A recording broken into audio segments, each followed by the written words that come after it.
Hi മക്കളെ, ഫർഹാൻ സാറാണ്. ഞാൻ നിങ്ങളുടെ ഫിസിക്സിന്റെ സാറാണ്. നമ്മൾ +1 ക്ലാസ്സുകളൊക്കെ തുടങ്ങിയിട്ടുണ്ട്. ക്ലാസ്സുകളൊക്കെ ഉഷാറായിട്ട് പോകുന്നുണ്ട്. അങ്ങനെയാണെങ്കിൽ +1 ഫിസിക്സിലെ ഏറ്റവും ആദ്യത്തെ ചാപ്റ്റർ ആയിട്ടുള്ള യൂണിറ്റ്സ് ആൻഡ് മെഷർമെന്റിലെ സിഗ്നിഫിക്കന്റ് ഫിഗേഴ്സ് എന്ന് പറയുന്ന ഒരു ടോപ്പിക് ഉണ്ട്. എല്ലാവർക്കും ബുദ്ധിമുട്ടുള്ള ഒരു ടോപ്പിക്കാണ് അത്. പക്ഷേ ആ ടോപ്പിക്കിന്റെ പ്രത്യേകത എന്താണെന്ന് വെച്ചാൽ അത് പബ്ലിക് എക്സാമിനും ഏത് എക്സാംസ് നമുക്ക് വരുന്നുണ്ടോ അതിലെല്ലാം ആ സിഗ്നിഫിക്കന്റ് ഫിഗേഴ്സ് എന്നുള്ള ആ പാർട്ടിൽ നിന്നൊരു ചോദ്യം ഉറപ്പായിട്ടും വരും. അങ്ങനെയാണെങ്കിൽ ആ സിഗ്നിഫിക്കന്റ് ഫിഗർ എങ്ങനെയാണ് കണ്ടുപിടിക്കുക എന്നൊക്കെ പറയാനുള്ള ഒരു സിമ്പിൾ ട്രിക്കുമായിട്ടാണ് സാർ എന്ത് ചെയ്യുന്നുള്ളത് ഇന്നത്തെ ഈ ഒരു വീഡിയോ ആയിട്ട് വന്നിട്ടുള്ളത്.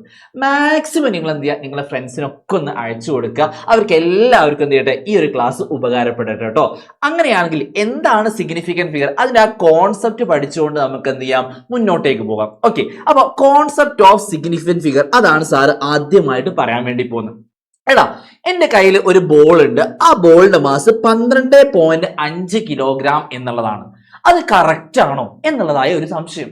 അത് സാറേ ചിലപ്പോൾ 12.6 ആവാം, അല്ലെങ്കിൽ 12.4 ആവാം, അല്ലെങ്കിൽ ഇങ്ങനെയും വന്നൂടെ. അതായത് ഇപ്പൊ 12.5 എന്നുള്ള വാല്യൂ എനിക്ക് കിട്ടിയിട്ടുള്ളത് ഞാൻ ആ ബോൾ ഒരു തുലാസിൽ വെച്ച് നോക്കിയപ്പോഴാണ്, അല്ലെ, മെഷർ ചെയ്യാൻ വേണ്ടി ഞാൻ ഒരു തുലാസിൽ വെച്ച് നോക്കി. അപ്പോഴാണ് എനിക്ക് 12.5 എന്ന് കിട്ടിയിട്ടുള്ളത്. പക്ഷേ ആ തുലാസിന്റെ പ്രത്യേകത എന്താണെന്ന് അറിയോ, അതിൽ ഏത് വാല്യൂ മാത്രമേ കാണിക്കുള്ളൂ, ഇങ്ങനെ മാത്രമേ കാണിക്കുള്ളൂ. 12.1, 12.2, 12.3, 12.4, 12.5 ഇങ്ങനെ മാത്രമേ വാല്യൂ കാണിക്കുള്ളൂ. അതായത് ഡെസിമൽ പോയിന്റ് കഴിഞ്ഞാൽ ഒരു വാല്യൂ മാത്രം കാണിക്കുന്ന തുലാസിലാണ് ഞാൻ വെച്ച് നോക്കിയിരുന്നത്. ഓക്കെ, ഇനി അതിന് പകരം ഞാൻ ഡെസിമൽ പോയിന്റിന് ശേഷം 2 വാല്യൂസ് കാണിക്കുന്ന തുലാസിൽ വെച്ച് നോക്കി. അപ്പൊ എനിക്ക് കിട്ടിയുള്ള ആ ബോളിന്റെ മാസ് ഇപ്പൊ എനിക്ക് 12.5 കിലോഗ്രാം ആണ് കിട്ടിയിട്ടുള്ളത് കേട്ടോ.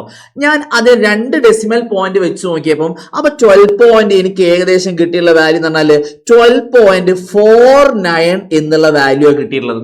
അപ്പൊ ഈ 12.49 അവർ അപ്രോക്സിമേറ്റ് ചെയ്തിട്ട് എന്തിലേക്ക് മാറ്റി, 12.5 മാറ്റി, അല്ലെ. അത് നമുക്ക് നമ്മളെല്ലാവരും ചെയ്യുന്ന ഒരു കാര്യമാണല്ലേ. ചില വാല്യൂസ് ഒക്കെ എന്തെയും അപ്രോക്സിമേറ്റ് ചെയ്തിട്ട് ആ വാല്യൂലേക്ക് നമ്മൾ എത്തിക്കും. അതുപോലെയാണ് ഇവിടെ സംഭവിച്ചുള്ളത്. 12.49 എന്നുള്ള വാല്യൂ അവർ 12.5 അസ്യൂം ചെയ്തു. പക്ഷെ ഞാൻ ഇനി പോയിന്റിന് ശേഷം, അതായത് ഡെസിമൽ പോയിന്റിന് ശേഷം 3 വാല്യൂസ് വരുന്ന ഒരു തുലാസിൽ വെച്ചിട്ട് ഇത് മെഷർ ചെയ്തു. അപ്പൊ എനിക്ക് കിട്ടിയ വാല്യൂ എത്രയെന്നറിയോ, 12.496 ആണ് എന്ന് കിട്ടി. 12.496. അപ്പൊ ആദ്യം നമ്മൾ ഇതുവരെ വിചാരിച്ചത് 2 ഡെസിമൽ പോയിന്റിന് ശേഷമുള്ള ഡെസിമൽ പോയിന്റിന് ശേഷമുള്ള 2 വാല്യൂസ് എടുത്തപ്പോൾ എനിക്ക് ഇതാണ് കിട്ടിയിരുന്നത്. 3 വാല്യൂസ് എടുപ്പതാ ഇത് കിട്ടി. ഇനി അങ്ങനെ ഓരോ വാല്യൂസ് നമ്മൾ നോക്കുമ്പോഴും ഇവിടെ ഈ പോയിന്റിന് ശേഷമുള്ള വാല്യൂസിൽ എന്ത് വരുന്നു, വ്യത്യാസം വരുന്നു. അപ്പൊ അത് കറക്റ്റ് വാല്യൂ ആണ് നമുക്ക് പറയാൻ വേണ്ടി പറ്റുമോ? പറ്റൂല. ഓക്കെ, അത് എന്തായാലും ഉറപ്പിക്കാൻ വേണ്ടി പറ്റില്ല, വിശ്വസിക്കാൻ വേണ്ടി പറ്റൂല എന്ന് പറയാം. അപ്പൊ അങ്ങനെ നമ്മൾ പറയാം അൺസെർട്ടൈൻ എന്ന് പറയാം. എന്താ പറയാ, അൺസെർട്ടൈൻ ആണ്. അതായത് ഈ ടേമിലുള്ള 12.5 എന്നുള്ളതിൽ ഈ 5 എന്നുള്ളത് ഒരു സെർട്ടൈൻ അല്ല, നമുക്ക് വിശ്വസിക്കാൻ, അല്ലെങ്കിൽ റിലയബിൾ നോൺ റിലയബിൾ എന്നൊക്കെ പറയും കേട്ടോ. അങ്ങനെയാണ് ഞാൻ തൽക്കാലം ടെക്സ്റ്റ് ബുക്കിലുള്ള വേർഡായിട്ടുള്ള അൺസെർട്ടൈൻ ആണ് എന്ന് ഞാൻ പറയും. ഈ വേർഡ് നമ്മൾ എന്താ പറയാ, അൺസെർട്ടൈൻ ആണ് ഈ നമ്പർ എന്നുള്ളത് ഞാൻ എന്ത് ചെയ്യുന്നതായിരിക്കും, പറയുന്നതായിരിക്കും.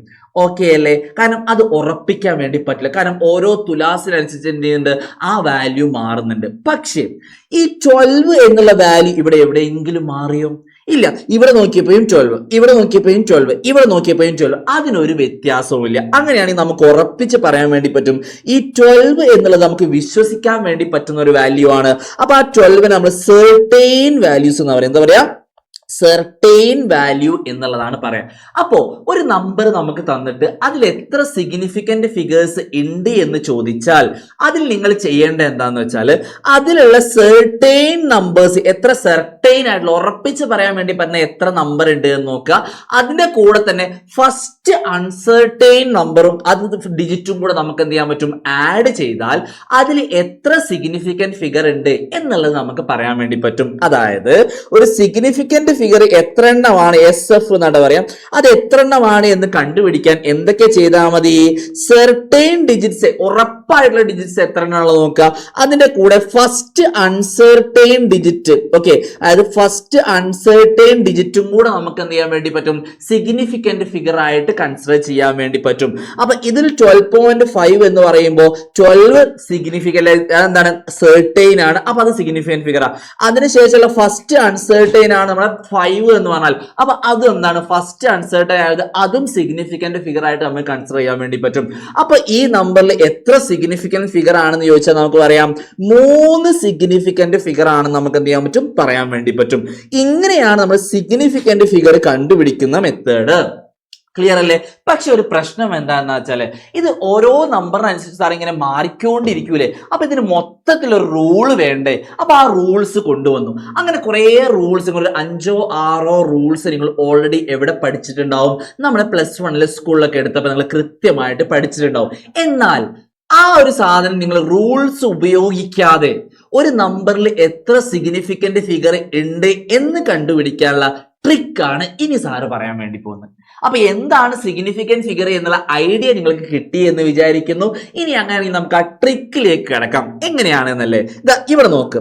ഇതെന്ന് പറഞ്ഞാൽ ഡെസിമൽ പോയിന്റ് ഉള്ള നമ്പർ ആണോ? അല്ല, ഇത് നോൺ ഡെസിമൽ നമ്പർ ആണ്. ഇതേ നമ്പറാണ്, ഒരു നോൺ ഡെസിമൽ പോയിന്റ് ഉള്ള നമ്പർ. ഡെസിമൽ പോയിന്റ് ഇല്ല, ഓക്കെ അല്ലേ? അപ്പൊ ഞാൻ എൻഡ് ചെയ്യുന്നതാണ്. ഇവിടെ രണ്ടാമത്തെ നമ്പർ ഞാൻ കൊടുത്താൽ അത് ഡെസിമൽ പോയിന്റ് ഉള്ള നമ്പറാണ്. അത് ഞാൻ ഡി എന്നും കൊടുത്തിട്ടുണ്ട്. അങ്ങനെയാണെങ്കിൽ ഡെസിമൽ പോയിന്റ് ഇല്ലാത്ത നമ്പർ ആണെങ്കിൽ നിങ്ങൾ അതിൽ എങ്ങനെയാണ് സിഗ്നിഫിക്കന്റ് ഫിഗർ കണ്ടുപിടിക്കുക എന്ന് വെച്ചാല്, ഇതില് ആദ്യത്തെ ഫസ്റ്റ് നോൺ സീറോ ഡിജിറ്റ് നോക്കുക. ഇത് 0 0 0, ഇതിൽ 6 അല്ല ആദ്യത്തെ ഫസ്റ്റ് നോൺ സീറോ. അപ്പൊ ഇവിടുന്ന് അങ്ങോട്ട് തുടങ്ങാം. എന്നിട്ട് ഇതിലെ അവസാനത്തെ നോൺ സീറോ ഡിജിറ്റ് ഏതാ നോക്കുക. അതാ ഇത് കഴിഞ്ഞ് അവസാനത്തെ നോൺ സീറോ ഈ 4 അല്ലേ.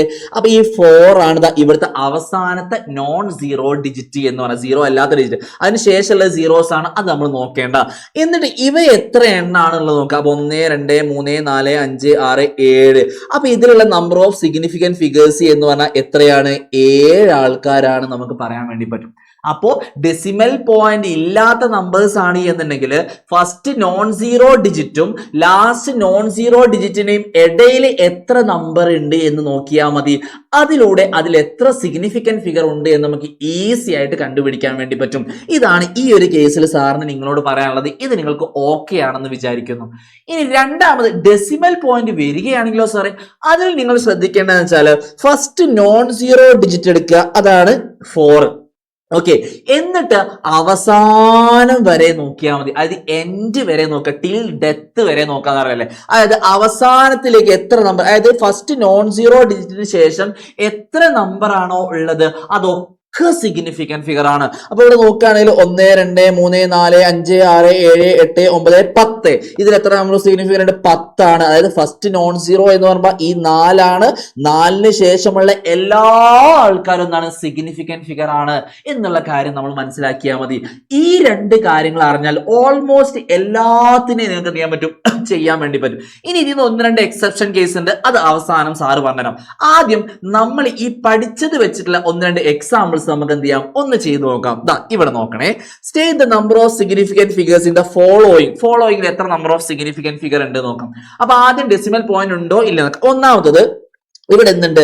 ഡെസിമൽ പോയിന്റ് ഉണ്ട്. അപ്പൊ ഡെസിമൽ പോയിന്റ് ഉള്ള കേസിലാണെന്നുണ്ടെങ്കിൽ, കാരണം ഇവിടെ പോയിന്റ് ഉണ്ടല്ലോ, 0.007 ആണ് ജെയിംസ് ബോണ്ട് നമ്പർ അല്ലേ. അങ്ങനെയാണ് എന്നുണ്ടെങ്കിൽ ആ 0.007 ഫസ്റ്റ് നോൺ സീറോ ഡിജിറ്റ് ആരാണ്? 7 ആണ്. 7ന് ശേഷം എത്ര നമ്പറാണ്? 7 മാത്രമേ ഇതിലുള്ളൂ. അപ്പൊ ഇതിൽ എത്ര സിഗ്നിഫിക്കന്റ് ഫിഗർ ഉണ്ട് നമുക്ക് പറയാൻ വേണ്ടി പറ്റുക? എത്ര സിഗ്നിഫിക്കന്റ് ഫിഗർ എന്ന് പറഞ്ഞാൽ 1 എന്നേ നമുക്ക് പറയാൻ വേണ്ടി പറ്റുള്ളൂ. ഇനി അടുത്തത് നോക്ക്, അടുത്തതിലും പോയിന്റ് ഉണ്ട്. അപ്പൊ പോയിന്റിന് ശേഷം അല്ലെങ്കിൽ പോയിന്റ് ഉള്ള നമ്പറിലാണെങ്കിൽ അതിൽ ആദ്യത്തെ നോൺ സീറോ ഡിജിറ്റ്, ഇവിടുത്തെ ആദ്യത്തെ നോൺ സീറോ ഡിജിറ്റ് എന്ന് പറഞ്ഞാൽ ആരാണ്? 2 ആണല്ലോ. അപ്പൊ 2 മുതൽ അങ്ങോട്ടേക്കുള്ള എല്ലാം സിഗ്നിഫിക്കന്റ് ഫിഗർ ആണ്. അതായത് എൻഡ് വരെ. അപ്പൊ 1 2 3 4 4 കണ്ടോ, എളുപ്പത്തിൽ പറയാം. നിങ്ങൾ എല്ലാ റൂളും കൂടെ കാണാതെ പഠിക്കേണ്ട കാര്യം കാര്യമില്ല. പക്ഷെ ഒരു കാര്യം ഞാൻ പറയുന്നത് എന്താ അറിയോ, എക്സാമിന് നിങ്ങളോട് ചോദിക്കുകയാണെന്നുണ്ടെങ്കിൽ ഈ റൂൾ ഞാൻ പറയുന്ന കാര്യം നിങ്ങൾ എഴുതി വെക്കാൻ വേണ്ടി പറ്റൂല. ഇത് നിങ്ങൾക്ക് സിഗ്നിഫിക്കന്റ് ഫിഗർ കണ്ടുപിടിക്കാൻ വേണ്ടി എളുപ്പത്തിൽ ചെയ്യാൻ വേണ്ടി പറ്റും.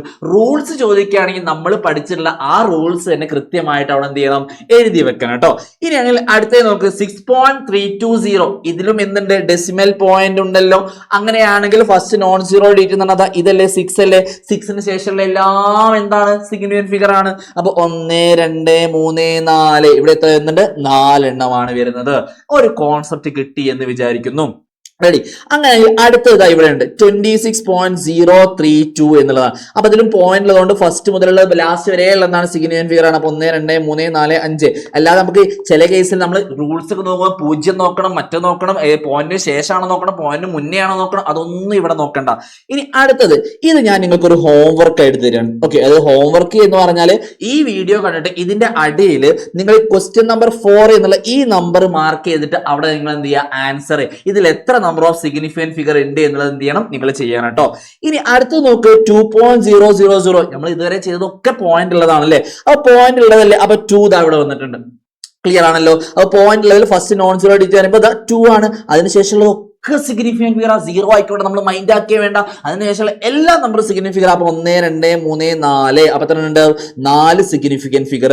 ഇനി ഇതെന്ന് പറഞ്ഞാൽ നമ്മൾ ഡെസിമൽ പോയിന്റ് ഇല്ലാത്തൊരു കേസിലേക്ക് എത്തില്ലേ. അപ്പൊ ഡെസിമൽ പോയിന്റ് ഇല്ലാത്ത കേസിൽ നമ്മൾ എന്താ പഠിച്ചിട്ടുള്ളത്, ഫസ്റ്റ് നോൺ സീറോ ഡിജിറ്റും ലാസ്റ്റ് നോൺ സീറോ ഡിജിറ്റിനും ഇടയിൽ എത്ര നമ്പർ ഓഫ് സിഗ്നിഫിക്കന്റ് ഫിഗർ ഉണ്ട്. ഇവിടെ 1 അല്ലേ ഫസ്റ്റ് നോൺ സീറോ ഡിജിറ്റ് എന്ന് പറഞ്ഞാൽ, ഇതിൽ ലാസ്റ്റ് നോൺ സീറോ ഡിജിറ്റ് എന്ന് പറഞ്ഞാലും അതും 1 തന്നെയല്ലേ. അതിനപ്പുറത്ത് വേറെ നോൺ സീറോ അല്ലാത്ത ഡിജിറ്റ്, അതാണ് നോൺ സീറോ ഡിജിറ്റ് കേട്ടോ. അങ്ങനെയാണെങ്കിൽ അതുണ്ടോ, ഇല്ല. അപ്പൊ ഇവിടെ എത്ര ഉണ്ടാവുള്ളൂ, ഒരു സിഗ്നിഫിക്കന്റ് ഫിഗറേ ഉണ്ടാവുള്ളൂ. ഇനി അവസാനത്തത് നിങ്ങൾ എന്ത് ചെയ്യാണ്, ഹോംവർക്ക് ആയിട്ട് ചെയ്യുക. ഇനി 1 2 ഹോംവർക്ക് കൂടെ ഞാൻ തരികയാണ്. ഇതാ ഇങ്ങനെ തരാണ് 2 3 0 5 3 2 0. ഓക്കെ അല്ലേ. ഇങ്ങനെ നോക്കുകയാണെങ്കിൽ ഇതിൽ എത്ര നമ്പർ ഓഫ് സിഗ്നിഫിക്കന്റ് ഫിഗർ ഉണ്ട് എന്നുള്ളത് കൃത്യമായിട്ട് കണ്ടുപിടിക്കണം. ഇവിടെ ഡെസിമൽ പോയിന്റ് ഉണ്ടോ, ഡെസിമൽ പോയിന്റ് ഇല്ല. അങ്ങനെയാണെങ്കിൽ നമുക്കറിയാം ഡെസിമൽ പോയിന്റിൽ ഫസ്റ്റ് നോൺ സീറോയും ലാസ്റ്റ് നോൺ സീറോയിന്റെയും ഇടയിൽ എത്ര നമ്പർ ഉണ്ട്, 1 2 3 4 5 6. ഇവിടെ എത്ര നമ്പർ ഓഫ് സിഗ്നിഫിക്കന്റ് ഫിഗർ വരും, 6 നമ്പർ ഓഫ് സിഗ്നിഫിക്കന്റ് ഫിഗർ ആണ് ഇതാ ഇവിടെ വരുന്നത്. അങ്ങനെയാണെങ്കിൽ ഇതായിരിക്കാം നമുക്ക് ഹോംവർക്ക്. 3 ഹോംവർക്ക് ആണ് സാർ ഇത് അവിടെ തരുന്നത് കേട്ടോ. അടുത്ത ഹോംവർക്ക് 1 2 3 0 4 0 0 2 0 0. ഓക്കെ, ഇതിൽ എത്ര നമ്പർ ഓഫ് സിഗ്നിഫിക്കന്റ് ഫിഗർ ഉണ്ട് എന്നുള്ള കാര്യം നിങ്ങൾ എന്ത് ചെയ്യണം, കണ്ടുപിടിക്കണം. എത്ര നമ്പർ ഓഫ് സിഗ്നിഫിക്കന്റ് ഫിഗർ ആണെന്നുള്ളത് കൃത്യമായിട്ട് കണ്ടുപിടിക്കണം. ഓക്കെ അല്ലേ. അപ്പൊ ഈ കാര്യങ്ങൾക്ക് ഓക്കെ ആയി എന്ന് വെച്ചാൽ അപ്പൊ ആ ട്രിക്ക് കൃത്യമായിട്ട് ബോധ്യപ്പെട്ടു എന്ന് വിചാരിക്കുന്നു. അപ്പൊ ആ ട്രിക്ക് പറയുന്ന എങ്ങനെയൊക്കെയാണ് ആ ട്രിക്ക് എന്നുള്ളത് ഞാൻ ജസ്റ്റ് പറഞ്ഞിട്ടല്ലേ ഉള്ളൂ. അത് നിങ്ങൾക്ക് എഴുതി പഠിപ്പിച്ചു തരാം. എന്താ ഇവിടെ rules to find the significant figure എന്നുള്ള നോൺ ഡെസിമൽ പോയിന്റ് അല്ലാത്ത കേസിലാണ് എന്നുണ്ടെങ്കിൽ ഫസ്റ്റ് നോൺ സീറോ മുതൽ ലാസ്റ്റ് നോൺ സീറോ വരെയുള്ള നമ്പേഴ്സ് ആണ് നമ്മൾ എടുക്കേണ്ടത്. ഓക്കെ. രണ്ടാമത് ഡെസിമൽ പോയിന്റ് വരുന്ന കേസിലാണെങ്കിൽ ഫസ്റ്റ് നോൺ സീറോ അല്ലാത്ത ആദ്യത്തെ നമ്പർ മുതൽ എൻഡ് വരെയുള്ള എത്ര നമ്പർ അവിടെ ഉണ്ടോ അതെല്ലാം സിഗ്നിഫിക്കന്റ് ഫിഗർ ആണ്. ഇനി പവേഴ്സ് ആർ നോട്ട്, ഇതാണ് ഞാൻ പറഞ്ഞ എക്സെപ്ഷണൽ കേസ്. ശ്രദ്ധിക്കണേ. ഇങ്ങനെ ഒരു എക്സാമ്പിൾ പറയാണ് 1.23 × 10⁴ കിലോഗ്രാം എന്ന് പറഞ്ഞു. ഇതിൽ എത്ര സിഗ്നിഫിക്കന്റ് ഫിഗർ ഉണ്ട് എന്ന് ചോദിച്ചു. സിമ്പിൾ ആയിട്ട് പറയുകയാണെങ്കിൽ നിങ്ങൾക്ക് ഇതാ ഈ പവറിന് സിഗ്നിഫിക്കന്റ് ഫിഗർ ആയിട്ട് നമ്മൾ കൂട്ടൂല, സിഗ്നിഫിക്കന്റ് ഫിഗറിന്റെ എണ്ണത്തിൽ കൂട്ടൂല. അപ്പൊ 10⁴ നിങ്ങൾ മൈൻഡ് ആക്കിയേ വേണ്ട, ഒഴിവാക്കി വിട, അവന് ആവശ്യമില്ല. പിന്നെ ആരുള്ളത് 1.23 ആണ്. അതെന്താണ്, ഡെസിമൽ പോയിന്റ് ഉള്ളതല്ലേ. അപ്പൊ അതിൽ ഫസ്റ്റ് നോൺ സീറോ ആകുമ്പോൾ ഇവന് ശേഷമുള്ള എല്ലാം സിഗ്നിഫിക്കന്റ് ഫിഗർ. അപ്പൊ 1 2 3 എത്ര വരുന്നുള്ളൂ, 3 എണ്ണേ വരുന്നുള്ളൂ. അപ്പൊ പവേഴ്സിന് നമ്മൾ എന്തില്ല, സിഗ്നിഫിക്കന്റ് ഫിഗർ ആയിട്ട് കൺസിഡർ ചെയ്യൂല. അതായത് ഇവിടെ 10⁴ ഉള്ളതും ഇല്ലാത്തതും കണക്കാണ് എന്ന് സിമ്പിൾ ആയിട്ട് പറഞ്ഞാൽ അതുള്ളതും ഇല്ലാത്തതൊന്നും ഒരു വ്യത്യാസവും അവിടെ സിഗ്നിഫിക്കന്റ് ഫിഗർ കണ്ടുപിടിക്കുന്നതിൽ ഉണ്ടാവില്ല എന്നുള്ളതാണ് മനസ്സിലാക്കേണ്ടത്. ഇനി അടുത്തൊരു എക്സെപ്ഷണൽ കേസ് സാർ ഇത് അവിടെ പറയാണ്, exact numbers have infinite significant figure. എന്താണ് ഇൻഫൈനൈറ്റ്? എക്സാക്ട് എന്ന് പറഞ്ഞാൽ ആക്ച്വൽ നമ്പർ. ഇപ്പൊ പറയാൻ 10 ആപ്പിൾ എന്ന് പറഞ്ഞു. ആ 10 ആപ്പിൾ എന്ന് പറഞ്ഞാൽ അതിൽ അങ്ങോട്ടേക്കോ ഇങ്ങോട്ടേക്കോ വ്യത്യാസം വരാൻ ചാൻസ് ഉണ്ടോ? ഇല്ല, അത് 10 ആപ്പിൾ തന്നെയാണ്. അപ്പൊ അതിൽ യാതൊരു വ്യത്യാസവും ഇല്ല. അങ്ങനെ കറക്റ്റ് ആയിട്ടുള്ള കാര്യങ്ങൾ പറയുകയാണെന്നുണ്ടെങ്കിൽ അതിൽ എത്ര നമ്പർ ഓഫ് സിഗ്നിഫിക്കർ ആണ്? Infinite number of significant figure ആണ്. അപ്പൊ എക്സാമ്പിൾ 10 ആപ്പിൾസ്, ഇനി 50 സ്റ്റുഡൻസ്, അത് 50 50 അങ്ങനെ ആവാൻ ചാൻസ് ഉണ്ടോ? ഇല്ല. ഒരു ക്ലാസ്സിൽ 50 സ്റ്റുഡൻസ് പറഞ്ഞാൽ അത് 50 ആവുള്ളൂ, അല്ല 50.3 50.4 അങ്ങനെ ഒരിക്കലും എന്ത് ചെയ്യില്ല, അവിടെ ആവുന്നില്ല. അപ്പൊ അതിൽ എത്ര നമ്പർ ഓഫ് സിഗ്നിഫിക്കർ? അപ്പൊ എക്സാക്ട് നമ്പർ അല്ലേ, അതിൽ നമുക്ക് പറയാൻ വേണ്ടി പറ്റും അതിൽ infinite number of significant figure ആണ്. പിന്നെ speed of light in vacuum നിങ്ങൾ കേട്ടിട്ടുണ്ടോ? അതായത് വായുവിലൂടെ നമ്മുടെ ലൈറ്റിന്റെ സ്പീഡ് എന്ന് പറഞ്ഞാൽ എത്രയാണ്? 3 × 10⁸ മീറ്റർ/സെക്കൻഡ്. എത്രയാണ്? 3 × 10⁸ മീറ്റർ/സെക്കൻഡ്. ഇതിൽ എത്രയാണ് വരുന്നത്? ഇൻഫൈനൈറ്റ് ആണ്, കാരണം അത് കറക്റ്റ് വാല്യൂ ആണ്. അതേപോലെ പൈ എന്നുള്ള നമ്മൾ കേട്ടില്ലേ, 3.14 ഇങ്ങനെ പോണത്, അതും എന്താണ്? Infinite number of significant figure ഉണ്ട്. കാരണം എന്താ? 3 കഴിഞ്ഞാൽ പിന്നെ ഒരു പോയിന്റ് കഴിഞ്ഞാണ് ബാക്കിയുള്ള എല്ലാ നമ്പേഴ്സും വരുന്നത്. അത് ഇതുവരെ അതിന് കറക്റ്റ് വാല്യൂ നമുക്ക് കിട്ടിയിട്ടില്ല. അപ്പൊ അങ്ങനെയാണെങ്കിൽ അത് എത്ര നമ്പർ ഉണ്ട്? നമ്മൾ പറയാം ഇൻഫൈനൈറ്റ് നമ്പർ ഉണ്ടെന്ന് പറയാം. അപ്പൊ അവിടെ infinite number of significant figure ഉണ്ട് എന്ന് നമുക്ക് പറയാൻ വേണ്ടി പറ്റും. ഇതും നിങ്ങൾക്ക് ഓക്കെ ആണ് എന്ന് വിചാരിക്കുന്നു. ഇനി അടുത്തൊരു ചെറിയൊരു സാധനം കൂടെ ഉള്ളത്, changing units will not change number of significant figures. അതായത് യൂണിറ്റ് മാറ്റി എന്ന് വിചാരിച്ചിട്ട് സിഗ്നിഫിക്കന്റ് ഫിഗറിൽ ഒരു വ്യത്യാസവും ഉണ്ടാവില്ല. അതായത് കിലോമീറ്റർ എന്നുള്ളത് മീറ്റർ ആക്കി, മീറ്റർ എന്നുള്ളത് സെന്റിമീറ്റർ ആക്കി, സെന്റിമീറ്റർ എന്നുള്ളത് മില്ലിമീറ്റർ ആക്കി, അങ്ങനെ യൂണിറ്റ് മാറ്റി എന്ന് വിചാരിച്ചിട്ട് അതിന് ആക്ച്വലി എത്ര നമ്പർ ഓഫ് സിഗ്നിഫിക്കന്റ് ഫിഗർ ആണോ ഉണ്ടായിരുന്നത് അതിൽ നിന്ന് യാതൊരു മാറ്റവും വരില്ല. അപ്പൊ ഇത്രയും കേസുകൾ എന്ത് ചെയ്യുക, ജസ്റ്റ് ഒന്ന് മനസ്സിലാക്കിയിരിക്കുക. ഇത് എനിക്ക് ഓക്കെ ആണ്, സെറ്റ് ആണ് എന്ന് സാറ് വിചാരിക്കുന്നു. അങ്ങനെയാണെങ്കിൽ ഇതിലും കൂടെ നമുക്ക് ഈ എക്സാമ്പിൾ കൂടെ പറഞ്ഞ് നമുക്ക് വൈൻഡ് അപ്പ് ചെയ്യാം. State the number of significant figures in the following. ഈ ഫോളോയിങ്ങിൽ എത്ര നമ്പർ ഓഫ് സിഗ്നിഫിക്കന്റ് ഫിഗർ ഉള്ളത്? 2.64 × 10⁻²4. അതിൽ ഇതുവരെ കൺസിഡർ ചെയ്യണോ? വേണ്ട. അപ്പൊ 2.64 എത്രയാണ്? എല്ലാം 3 ആൾക്കാർ. പിന്നെ അടുത്ത 100 ആപ്പിൾസ് ആണ്, അത് കറക്റ്റ് അല്ല, അത് ഇൻഫൈനൈറ്റ് ആണ്. അങ്ങനെയാണെങ്കിൽ പൈയിൽ എത്ര നമ്പർ ഓഫ് സിഗ്നിഫിക്കന്റ് ഫിഗർ ഉണ്ട് എന്നുള്ളത് ഞാൻ നിങ്ങൾക്ക് ഹോംവർക്ക് ആയിട്ട് തരുന്നു. അപ്പൊ എത്ര? 4 ഹോംവർക്ക്, 3 ഹോംവർക്ക്, എത്ര ഉള്ളത്? 1 2 ഇത് ഹോംവർക്ക് ആണല്ലേ, 3 4 ഹോംവർക്ക് ഉണ്ട്. ആ ഹോംവർക്കിന്റെ ഒക്കെ ആൻസർ നിങ്ങൾ കമന്റ് ബോക്സിൽ എന്ത് ചെയ്യണം? കമന്റ് ചെയ്യണം. ഓക്കെ ആണ്, സെറ്റ് ആണെന്ന് വിചാരിക്കുന്നു. അപ്പൊ ഇതുപോലുള്ള കുറേ ട്രിക്സുകളും മറ്റു കാര്യങ്ങളും ഒക്കെ ആയിട്ടാണ് നമ്മളെ ബാച്ചിലെ ക്ലാസ്സുകൾ റൺ ചെയ്യുന്നത്. ഒരുപാട് ട്രിക്സും ഒരുപാട് ടിപ്സും ഉണ്ട്. നിങ്ങൾക്ക് എളുപ്പത്തിൽ പഠിക്കാൻ വേണ്ടി പറ്റുന്ന അല്ല ഡീറ്റെയിൽഡ് ആയിട്ട് നമ്മൾ എന്ത് ചെയ്യുന്നുണ്ട്? ക്ലാസ്സുകൾ എടുക്കുന്നുണ്ട്. അപ്പൊ നിങ്ങൾ എല്ലാവരും ഉറപ്പായിട്ടും നമ്മൾ ബാച്ചിലേക്ക് ജോയിൻ ചെയ്യുക. ഈ ബാച്ചിലേക്ക് ജോയിൻ ചെയ്യുമ്പോൾ നിങ്ങൾ എന്താ ചെയ്യണമെന്ന് വെച്ചാൽ താഴെ കമന്റ് ബോക്സിൽ ഒരു ലിങ്ക് കൊടുത്തിട്ടുണ്ട്. ആ ലിങ്കിൽ ജസ്റ്റ് ഒന്ന് രജിസ്റ്റർ ചെയ്താൽ മതി. ഇപ്പോഴേ പൈസ അടക്കണോ അതൊന്നും വേണ്ട. നിങ്ങൾ ജസ്റ്റ് അതിലേക്ക് എന്ത് ചെയ്യുക? ഒന്ന് രജിസ്റ്റർ ചെയ്തിടുക. ആ രജിസ്റ്റർ ചെയ്യുമ്പോൾ നിങ്ങൾക്ക് ഒരു 5% ഡിസ്കൗണ്ട് വേണം. എത്ര? 5% ഡിസ്കൗണ്ടും കൂടെ വേണമെന്നുണ്ടെങ്കിൽ നിങ്ങൾ ഞാൻ പറയുന്ന പോലെ ചെയ്താൽ മതി. എന്താ ചെയ്യേണ്ടത്? നിങ്ങൾ അതിൽ പ്രോമോ കോഡ് ചോദിക്കും. ആ പ്രോമോ കോഡ് ചോദിക്കുമ്പോൾ ഞാൻ തരുന്ന ഓഫറാണിത്. അപ്പൊ ആ പ്രോമോ കോഡ് ചോദിക്കുമ്പോൾ നിങ്ങൾ ഇങ്ങനെ എഴുതി കൊടുത്താൽ മതി. ഫർഹാൻ K12 എന്ന് എഴുതി കൊടുത്താൽ മതി. ഫർഹാൻ K12, ഫർഹാൻ -K12 എന്ന് നിങ്ങൾ എഴുതി കൊടുത്താൽ നിങ്ങൾക്ക് ഓൾറെഡി ഇപ്പോഴുള്ള ഫീയിൽ നിന്ന് എത്ര കിട്ടും? ഒരു 5% കൂടെ ഡിഡക്ഷൻ ഉറപ്പായിട്ടും കിട്ടുന്നതായിരിക്കും. ബാച്ചിൽ ജോയിൻ ചെയ്ത് വെച്ചിട്ട് ഒരു ടെൻഷൻ അടിക്കണം. ഒരു വർഷത്തേക്കുള്ള ഫീ ആണ്. അത് ഒരുപാട് തവണ റിപ്പീറ്റ് ചെയ്ത് കാണാൻ വേണ്ടി പറ്റും. ധാരാളം ക്വസ്റ്റ്യൻസ് നിങ്ങൾക്ക് എന്ത് ചെയ്യാൻ പറ്റും? പരിചയപ്പെടാനും എല്ലാത്തിനും പറ്റുന്നതായിരിക്കും. അപ്പൊ ഈ ഒരു അവസരം നിങ്ങൾ ഒരിക്കലും എന്ത് ചെയ്യരുത്? മിസ്സാക്കരുത്. പ്രോമോ കോഡും ഒരിക്കലും നിങ്ങൾ എന്ത് ചെയ്യരുത്? മറക്കരുത്. എല്ലാവരും നമ്മൾ ബാച്ചിലേക്ക് ജോയിൻ ചെയ്യൂ. നമുക്ക് ഇനി അവിടെ വെച്ച് കാണാം. ഓക്കെ.